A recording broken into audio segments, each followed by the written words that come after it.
നമസ്കാരം. Indian cricket team എക്കാലത്തും താരസമ്പന്നമാണ്. ഒരു താരം പടിയിറങ്ങുമ്പോൾ കൃത്യമായി ഉത്തമ പകരക്കാരനെ ഇന്ത്യക്ക് ലഭിക്കാറുമുണ്ട്. സച്ചിൻ ടെണ്ടുൽക്കറും വീരേന്ദർ സേവാഗും പടിയിറങ്ങിയപ്പോൾ ആ സ്ഥാനത്തേക്ക് എത്തിയവരാണ് രോഹിത് ശർമ്മയും വിരാട് കോഹ്ലിയും. ഇവർക്ക് ശേഷവും ഇന്ത്യൻ ടീം ശക്തമാകുമെന്ന് ഉറപ്പാണ്. ഇത് വ്യക്തമാക്കുന്ന തരത്തിലാണ് ഇന്ത്യയുടെ യുവതാരങ്ങളുടെ പ്രകടനങ്ങളും അവരുടെ വളർച്ചകളും. ശുഭ്മാൻ ഗില്ലും യശസ്വി ജയ്സ്വാളും തിലക് വർമ്മയുമെല്ലാം ഇന്ത്യയുടെ അടുത്ത വലിയ പ്രതീക്ഷകളാണ്. ഒരു ബാറ്റിംഗ് പൊസിഷനിലേക്ക് ഒന്നിലധികം സൂപ്പർ താരങ്ങളെ അണിനിരത്താൻ ഇന്ത്യക്ക് സാധിക്കും. രോഹിത് ശർമ്മയും വിരാട് കോഹ്ലിയും കരിയറിന്റെ അവസാന സമയത്തിലൂടെയാണ് കടന്നു പോകുന്നത്.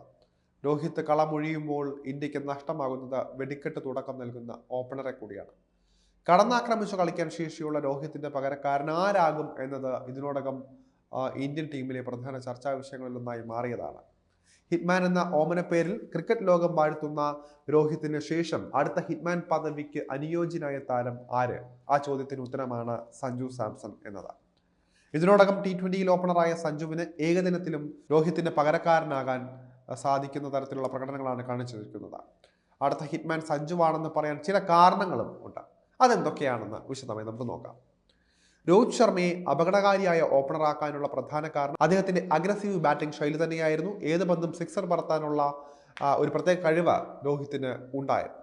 പവർ പ്ലേയിൽ ന്യൂ ബോളിൽ അനായാസം സിക്സർ നേടാൻ രോഹിത് ശ്രമിച്ചിട്ടുണ്ട്. ഇതേ കഴിവാണ് സഞ്ജു സാംസണുമുള്ളത്. അനായാസം സിക്സ് അടിക്കാൻ സഞ്ജുവിന് സാധിക്കും.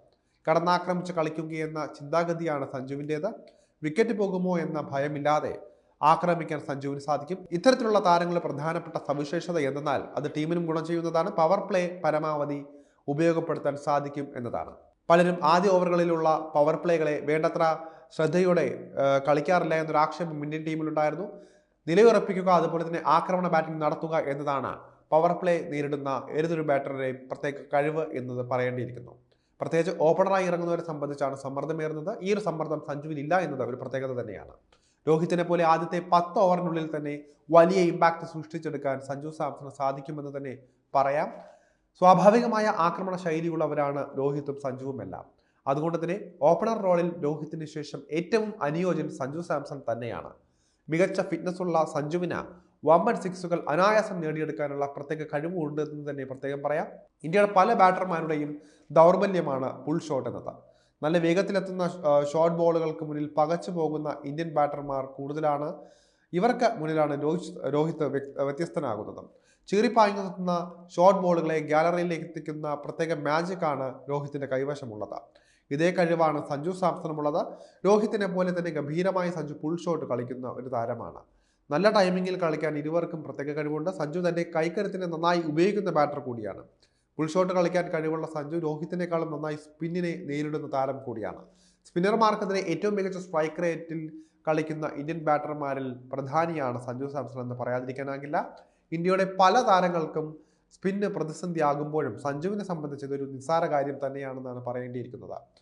രോഹിത് ശർമ്മയുടെ മറ്റൊരു പ്രത്യേകത മികച്ച തുടക്കത്തെ വലിയ സ്കോറാക്കി മാറ്റാനുള്ള കഴിവാണ്. 3 ഇരട്ട സെഞ്ചുറികൾ അദ്ദേഹം ഏകദിനത്തിൽ നേടിയെടുത്തത് ഇതിന് തെളിവ് തന്നെയാണ്.